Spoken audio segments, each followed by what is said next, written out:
Well, good morning. Good morning. Good morning. It's the loud one. I came to say hello. So, welcome to the porch, a Christ conscious community, Christ conscious church. You're the church, I'm the church. Together, we're synergy. So, welcome into the porch. I'm Red Dirt Preacher, also known as Lainey. I'm here to be loud, provoke, and inspire you. So, that's what I do for a living. Um, I had no idea, like I normally have no idea what it is, and I'm going to be telling you guys. Good morning. So, right now, we're just going to do something real cute. We're going to have a story about cars and earrings. And no, they don't go together the way you think. A little message of hope here, I bring you guys living travels, if you will. So, Reader's Digest, let's get it on. I had a really badass pair of earrings that I have loved for like the last 6 years. And if you haven't noticed, once I put on jewelry, I really don't take it off. I literally shower with the jewelry. I sleep with the jewelry. I do everything with the jewelry on. And even as a carpenter, it's very rare that I take off my jewelry unless I'm going to end up like debriding myself. So I wear the jewelry until it absolutely breaks and the beads go everywhere. Or I wear the jewelry until it breaks and falls off. Earrings have a tendency to kind of like unhook from my ear and fall onto the floor. So I just wear jewelry until it literally falls off of me. And I kind of miss it when it's gone. I'm like, oh, it broke. But I love it because at the same time, it's an opportunity to go get something else that's pretty cool. And I utilize like thrift stores. I love to go find really cool jewelry and stuff like that. So that leads up to this story. I had a pair of earrings that I absolutely got complimented on. I wore them for 6 years, like day in, day out. And every now and again, these earrings would fall off on the pillow, and there'd be a couple of weeks there when I'd have to put one on the shelf because I'm hunting the other one. And it was so funny to me because no matter what, one would always show back up, making the pair of earrings whole again. And then I'd be rocking them again. For 6 years I did this. They would come and go. And I drove up to Indiana a couple years ago, I think back in 2017, and I spent the whole summer at my aunt's house working in a tree farm, to which I wore these earrings every day, right? So, I leave them in. The point of it is, while I was at my aunt's house in southern Indiana, and at the time I lived in the middle of Oklahoma, I lost one of these earrings in her house. And I couldn't find it, but when I had to leave and go back to Oklahoma, I did.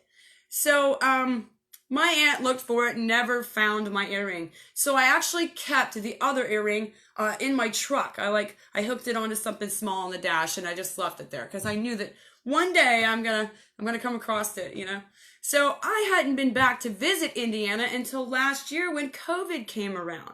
So now it's 2020. The last time I was at my aunt's in southern Indiana was the spring and summer of 2017. It's been a minute, right? So now me and my children are going to go up to southern Indiana and we hide out for COVID. Guys, while I was there, I found my earring. I thought it was the coolest thing ever. I freaked out, did a little happy dance, ran around the house making a revelation. Guys, look what happened. So I went back home in 2020 with both earrings in my ear. Remember? Because I kept the other one hooked to something small on the dash of my truck. So when I found it in Indiana, I ran out to my truck, got the other one, and man, I was blinging. And I was so happy about that. When I came home, these earrings just last week, I was sleeping and I woke up and I was brushing my hair and one of the earrings literally just fell apart on me. The beads go everywhere. It's not pretty no more. And I'm like, oh, I'm finally going to have to throw these away. And I did. And I'm looking forward to when I find another really cool set of earrings. The reason, even if you're men, you're like, wow, I'm sleeping at the wheel as she's talking about earrings. Hold on a second. Hold on. The point of it is, when something's lost to us, it's really not lost to us. It's gone for a time. Everything always comes back around, whether it be people, opportunities for a lot of things. And so God loves us a lot, and the universe is mysteriously awesome this way. So everything comes back around, and so be it. That is even true for these earrings. It's just Einstein would have been scratching his head. What is the probability that they would come back together as a pair? Probably never. You lose half of something, you lose it forever. You know what I'm saying? So I just wanted to bring a little message of hope in like what I had living experience with my earrings. Every time they split up, they were going to be back together. So that's badass. And as soon as I got them back together, I've worn them for like the last year and then they went kaput. So I've loved them for like 6 years now, and been a little watching them go around my head and come back around. So now that they're done, I put them down and I get a new pair. It's kind of neat like that. So in there is also like the Monk's Creed about how they make, was it Mandelias? You know, they spend a lot of their time with Mandelias, you know, making that sand art intricate and beautiful for so long. And then when they're done, they stand up and just allow the wind to blow it away because they understand the impermanence of things. We don't own things. They don't belong to us like property. And just because we created it doesn't mean it's going to stay forever. Hello? Relationships, marriages, jobs. Hello, hello, hello. So, you know, I think part of our growing and our spiritual IQing and us getting spiritual mature is really holding in our laps that idea of impermanence. And when you're faced with that, you know, Freud and I think it was Frost, Robert Frost and Freud were, you know, Sigmund Freud, they were walking, no, it was Henry David Thoreau. Let me get it right now. It was Henry David Thoreau and Sigmund Freud who were walking in a garden one day, and they were having this conversation about life's impermanence, to where one said to the other, you know, everything, you know, in a nutshell, I hate to bust your bubble, Thoreau, but everything dies and goes away. And, you know, Thoreau was poised at that moment. What do I do with that kind of information? What do I do when I realize that everything is in what's the word? Atrophy? When everything is in atrophy. I might say it wrong. Misanthropes. I do it all the time. You guys know I professionally misspeak. So, everything is waning towards death and dying, and everything is, you know, passing as we speak, and that's me and you.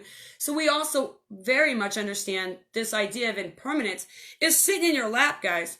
We've got to stop telling ourselves that things last forever, or that we go get legal papers and leashes and collars and wedding bands and zip codes and things so we can try to make something last forever, when everything here was made and it was made to fall apart, was made to come undone, was made to unravel, was made to be laid to rest, was made to have a day where it is over. And if we come to that understanding, we really hold that in our laps. What do you do with that information? Do you just sit around and not create a thing? Do you not have families? Do you not have children? Do you not chase those dreams? Because everything's an atrophy. You know, I get the word. There is a dictionary right here. And I'm going to sit here and choke on the word. Atrophy. Oh, I'm funny like that. So, what I do with that Monk's Creed is, you know, there are times in my life where I sit still with that Monk's Creed and I realize, hey, everything's pointless. Why love somebody? They're just going to leave. I mean, me personally, I have been I was widowed at 22. I was widowed at 22 years old. I was divorced at 29 years old. I ended up getting my heart broke when I was 33 years old. So it's like, hey, what's love got to offer me that I haven't already tasted? It's pointless after this. You know, what do you do when your face is pushed into the idea that everything is in this place of impermanence? You do not own it. You do not control it. Do you decide then to withdraw from the world and say, I don't give a damn, and not try even with yourself because you realize everything's kind of pointless? Or do you get out there and understand that it's not about the thing you're trying to keep. It's not about the destination you're trying to go. I'm trying to be happy. Well, that's a town like a mirage. You're going to be chasing happy for the rest of your life. It is the journey, and that's been said 10,000 times over. It's the journey. It is the journey. 11/11 has been a journey. I didn't just wake up one day and start seeing 11/11 and then wake up the very next day and say, it's over, I've had enough, I get God, I understand it, I've healed myself. Where was the journey in that? And in that journey of 7 years of healing myself, coming around to truths, having epiphanies, revelations about myself, about others, paradigms, blueprints that we all live around, templates, having realized to see, and hitting those notes in between the music. And that's the time that you fight your own demon and you become a hero in your own world. And those are the times that made good salt in me. Those are the times that made a watermark in me. And those are the times that have framed me into my new frame. God and his spirit and his intellect and his grace and mercy have raised me in the past 7 years into a new frame, right? So I look at those things and I go after them because I understand life is about an experience, not a destination. Oh, I did all the things and I'm happy. So I'm going to sit here and be just happy for 30 years. I don't know how people do that, sitting and being happy. Like, I've attained it and I'll just sit here. To me personally, there's no real happiness unless I'm always growing. I need to be always moving, always pushed, always in an innovative state of mind, always on the brink of running, on the brink of falling, on the brink of a little bit of danger. That's where I find myself growing the most. So I just am never going to be cool with sitting still. So also, let's move on. I showed you a little earring thing there to give you some hope that everything comes back around. Everything comes back around. So, it becomes whole again. It becomes a pair again. So if you needed to hear that, let that resonate for you. Another thing I'm going to tell you is a lot of you have seen the old car I just got graced into. I wasn't looking to buy an old car, but I really got this really old, cool 55, and now I got a crush on it because it's old. I love old stuff.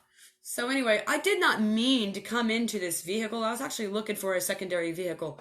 I got my truck, that's my work truck, carpenter truck, and it hauls around my business, Porch Perfect, because I am a construction business here in Middle Georgia. I build porches and patios. That's what makes the money right now, and that's what keeps me alive. Pays the bills. I call it spaghetti and poop.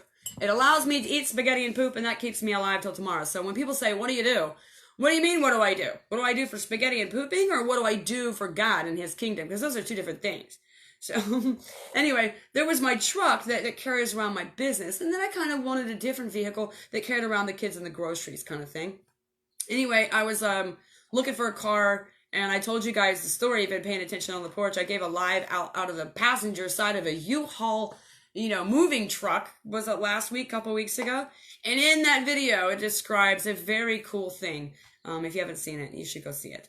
It's about how things find you, and you weren't even looking, and how God smacks things out of your hand to give you something even better. And that story is found on the passenger side of life of me hanging out of a U-Haul, and that's alive down here, on the page. So with this car being in my driveway, here's the cool thing: epiphanies are coming along with this 55. Anyway, I realized that this car had basically been sitting in someone's barn for the last umpteen years. It's in 1955, okay? It was 29 years old when I was first born and gifted into the world, all right? Hello, another Aquarius. We got plenty of those. So when I came around, this car had already seen its heyday, okay? This car had already seen it. It was born, this car was 1955, okay? It had already been driven around in the 65s and 75 and somewhere in the 80s, maybe somebody bought it and restored it half-assed. And then it got parked in a barn. Okay, it's already been on the earth for like a whole laney life. And then I come around in 84 and I get grown up and I go through all my things in life, and I had no idea that there was a divine meeting between me and this blue 1955 car. I had no idea. So the other day when I bought the car, and we were like, we're conjoined now. I'm never going to get rid of that car. I named it and everything. When I name stuff, it's with me till death. My truck is named Paul, and the new 55 is named Luke, after the guy in the Bible, and Cool Hand Luke, because I love me some Paul Newman, so it's a little playback on that. And they're both blue, so there you go. Anyway, point of it is, me and this car had a divine date to be together. Okay, and if this car was a person, and some of you might relate to this, you would think, how in the hell is anybody going to want me? I had my heyday 29 years ago. I have basically been sitting in a barn. No one wants me. I'm deteriorating. I'm falling apart. I'm no longer the cool new car I used to be. But I'm all original. I got original parts. You know what? There's somebody out there that's going to revere and want all of your original parts, as fallen down, as haphazard as they may be. Like me in this car. And when I wasn't looking for this car, I was looking for a completely different type of car. But when this car passed by my eyes, I knew it was for me, and I checked it out, and it fit like an old shoe, and now we're together. We're just together now. So I just want you to know that there are things in your life that ain't over yet, darling. That's not over yet. You lost an earring? Great. It's coming back around. You're going to look pretty again. Okay? And for those of you that are feeling like this old car out in my driveway, that you've already had your heyday and that you've been parked in somebody's barn and you're not appreciated anymore, hold the phone. There's going to be somebody out there like myself. I love this car because I love old shit. I love old shit. There's a whole Miranda Lambert song. Go check it out. It's called Old Shit. You guys will love it. So I love it. I have a crush on it. I revere it. And I'm going to take damn good care of this old 1955 original that really not a lot of people want. It's kind of a niched love, you know? Well, that's cool because I'm a niched kind of girl. So there's two peas in a holy pod made right there. And I wasn't even looking for this car. And that story is on the passenger side of life and on the U-Haul, in the U-Haul live video. And I'll touch upon it just a little bit, but I talked about how I had wanted other cars and they really universally got smacked out of my hand.